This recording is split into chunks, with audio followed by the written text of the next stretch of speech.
गुरु रूप गुरु प्यारी साध संगत जीओ, गज के भलाई फतेह प्रवान करनी जी। वाहिगुरु जी का खालसा, वाहिगुरु जी की फतेह। साध संगत जी, अज आपां धन धन बाबा ईशर सिंह जी राड़ा साहिब वालियां दे जीवन दी अगली साखी लैके हाजिर होए हां। लंगर तो बगैर गुरु घर का संकल्प नहीं किया जा सकता।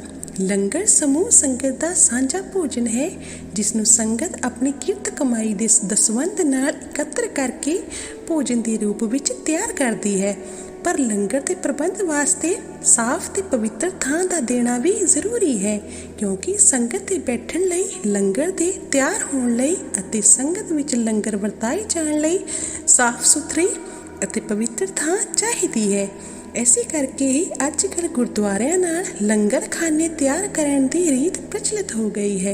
इस तरह लंगर की पवित्रता रह सकती है। संगत ठीक ढंग नाल अते बिना किसी किस्म के भीड़ भड़के दे लंगर नूं बड़े आराम नाल छक सकती है। कामसर राड़ा साहिब विखे भी लंगर की बहुत स्वस्थ परंपरा है। उत्थे कदी भी लंगर मस्ताना नहीं होंदा। गुरु की संगत बहुत भारी गिणती विच राड़े विखे आउण लग पई सी।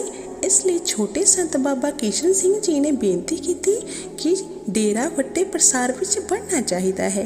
संत बाबा ईशर सिंह जी का इहो ही विचार सी कि हर तरह की प्रवृत्ति तो सुतंत्र रह के इहो जी एकांत थावें बंदगी करनी है कि कोई विघन ना पा सके।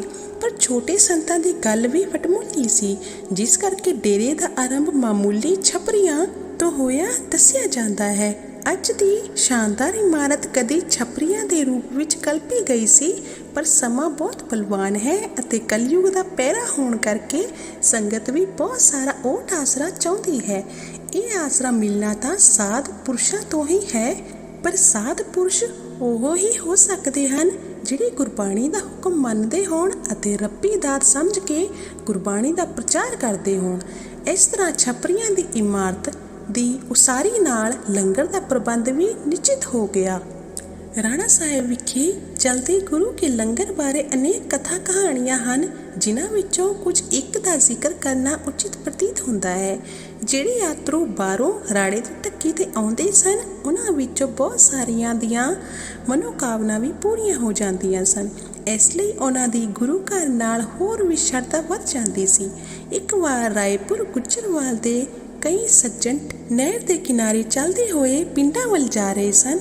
उन्हां दिनां विच हर पासे जंगल ही सी, पर जदों उन्हां लोकां ने राड़े की ढक्की ते रौनक वेखी तां लोकां कोलों पुछया कि इत्थे कौन सज्जन रहिंदे हन।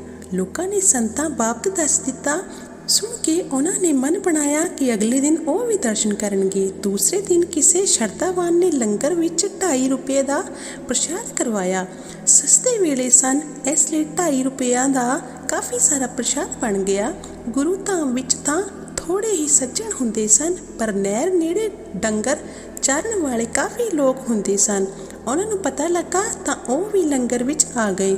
कुछ चिर मगरों रायपुर गुजरवाल वाले प्रेमी भी परत आए। संगत काफ़ी हो गई। सारी संगत ने संतां दे दर्शन किए, मत्था टेकिया अते प्रसन्नता प्रगट की। संतां ने भी हाल चाल पूछया अते कहा कि लंगर तैयार है, सो छको। वो लोग सत बचन कह के पंगत विच बैठ गए, पर संगत का बहुता इकट्ठ वेख के लंगर का सेवादार घबरा गया। वो सोचन लगा कि ओदे कोल तां इन्ना अन्न पानी ही नहीं है, अंदर भंडार विच समग्री भी नहीं है। ये गल सोच के वो छोटे संतां कोल गया ते बेनती की कि लंगर की स्थिति बहुत चंगी नहीं है, किवें कीता जावे।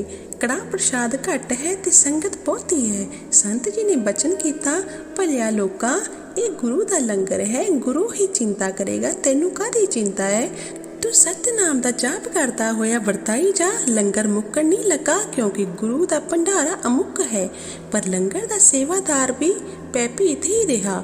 इसलिए छोटे संत किशन सिंह जी ने वड्डे संतां कोलों बेनती की ਅਤੇ लंगर की सारी स्थिति दस दी ਅਤੇ ਇਹ ਵੀ ਕਿਹਾ कि लंगर आप जाके वरताओ। ਵੱਡੇ संतां बाबा ईशर सिंह जी ने छोटे संतां नूं कहा, तुसीं लंगर के जिम्मेवार हो, आप जाके अपना कार्ज संभालो। इस मगरों छोटे संत लंगर खाने विच जाके लांगरी नूं कहण लगे, तू घबरा ना, असीं लंगर वरतावांगे, ये अटुੱਟ भंडार है। पर इस दे अटुੱਟ होण विच यकीन होना चाहिए है। यकीन तो बगैर सिख नहीं हो सकता। संत जी की आवाज़ सुन के लांगरी ने बाटा अगे करके संकेत किया कि उहदे कोल बाटे विचला प्रसाद ही है। संत जी हस पे, जिसका भाव सी कि इन्ना प्रसाद तो बहुत है, गुरु भली करेगा। इस मगरों संगत विच आउण तो पहला प्रसाद वाले बाटे उपर अपना कमर कस्से वाला साफा पा लिया ते संगत नूं बेनती की कि दाल फुलका तां ओह घर च रोज़ ही छकदे हन, पर हुण उन्हां नूं गुरु घर दा कड़ा प्रसाद छकाया जावेगा। इस मगरों उन्होंने संगत नूं 2-2 3-3 वार प्रसाद वरता के तृप्त कर दिता, पर बाटे विचों प्रसाद नहीं सी मुक्या।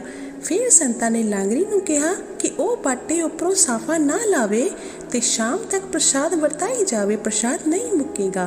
कई श्रद्धालुओं ने लंगर की बरकत नूं वेख के गुरु के लंगर नूं नमस्कार कीती। लोकां विच इह कथा धुम गई कि संत असल विच पूर्ण कमाई वाले हन, जिस करके करामात कर विखाउंदे हन। पर यह कोई करामात नहीं सी, सगों यह तां गुरु घर दे लंगर की बरकत की एक मिसाल सी।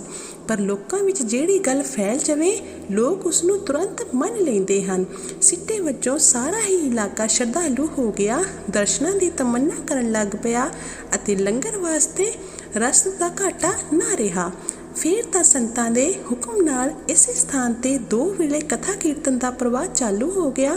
आए गए यात्री अते विरक्त वास्ते लंगर भी खुला वरतन लग पिया।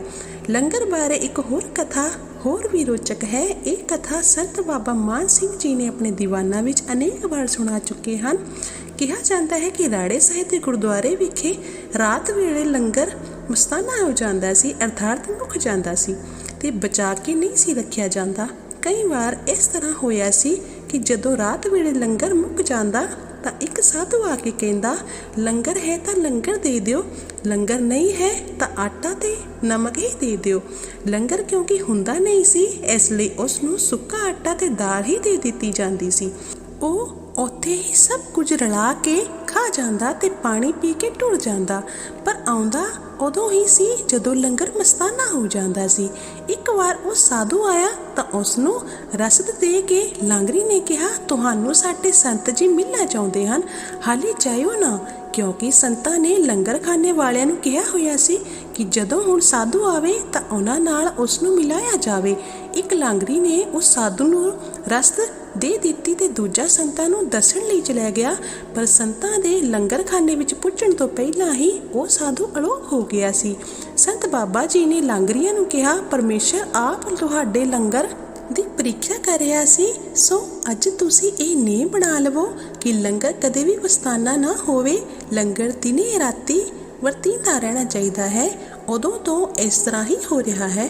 ਸਿੱਖ ਧਰਮ ਵਿੱਚ ਲੰਗਰ ਦੀ ਬੜੀ ਸਿਹਤਮੰਦ ਪਰੰਪਰਾ ਹੈ, ਪਰ ਹੁਣ ਕਈ ਥਾਵਾਂ ਤੇ ਇਸ ਤਰ੍ਹਾਂ ਹੋਣ ਲੱਗ ਪਿਆ ਹੈ ਕਿ ਲੰਗਰ ਸੰਗਤ ਨੂੰ ਹਰ ਵੇਲੇ ਨਹੀਂ ਮਿਲਦਾ।